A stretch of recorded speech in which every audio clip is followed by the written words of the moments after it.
আমাদের নেতৃবৃন্দ এবং উপস্থিত যে ঘোষণা সেই ঘোষণা কি আপনার কাছে সকলের টাকা দেয়, সকলের টাকাই উপরের দিকে যায়, অন্য জায়গায় টাকা নাজিল হয় নিচের দিকে আসে।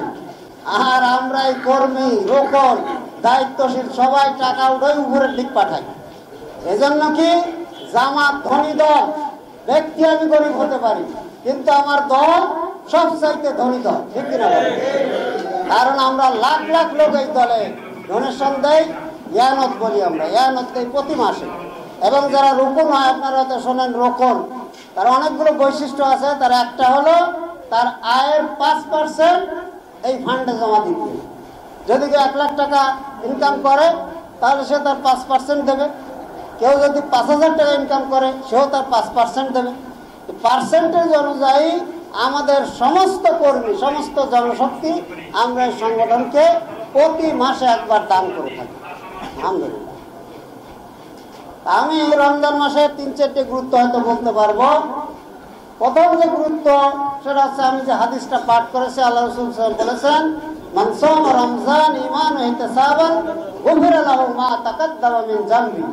যেই ব্যক্তি ঈমানের সাথে সওয়াবের আশায় রোজা সিয়াম সাধনা করলো, তার অতীত জীবনের সব গুনাহ মাফ করে দেওয়া হলো। হেদায়েতের পুস্তক হচ্ছে আল কোরআন। আজকে এই কোরআনকে আমরা হেদায়েতের কিতাব হিসাবে আমরা গ্রহণ করতে পারি। আজকে যদি সেটা গ্রহণ করতাম তাহলে আমাদের দেশে 92% মুসলমান দেশে এখানে কোনো অশান্তি থাকার কথা ছিল না, এখানে ইসলামী হুকুমত কায়েম হওয়ার কথা ছিল। কিন্তু হাজার হাজার লক্ষ লক্ষ দাড়ি টুপিওয়ালা মুসলমান থাকার পরেও, লক্ষ লক্ষ মসজিদ মাদ্রাসা থাকার পরেও আজকে আমাদের দেশে দ্বীন কায়েম নেই, ইসলামের বিধিবিধান নেই।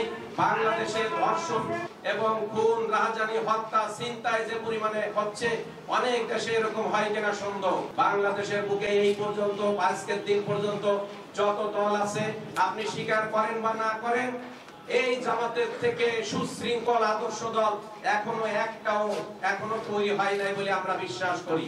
সম্মানিত ভাইয়েরা, তারই অংশ হিসেবে আপনারা দেখেছেন বিভিন্ন দলের সভাপতি, সেক্রেটারি, কাউন্সিল ঘোষণার সাথে সাথে মারামারি হয়, সেখানে চেয়ার 200 ভাঙা হয়ে যায়, অসংখ্য লোককে রক্তাক্ত করে, নিজের দলের লোককে, নেতাদেরকে রক্তাক্ত করে হাসপাতালে পাঠায়।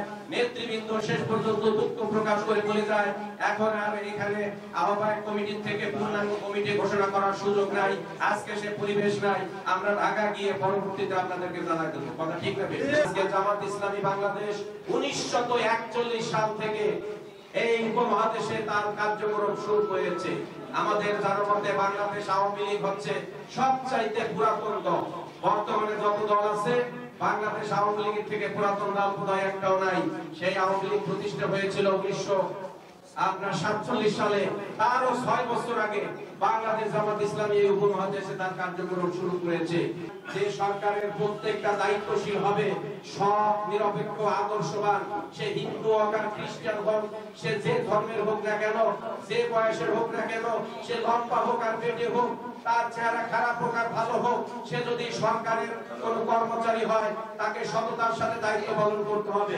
তার যদি অসততা ধরা পড়ে, সে যদি অযোগ্য হয়, তাহলে তার চাকরি চলে যাবে।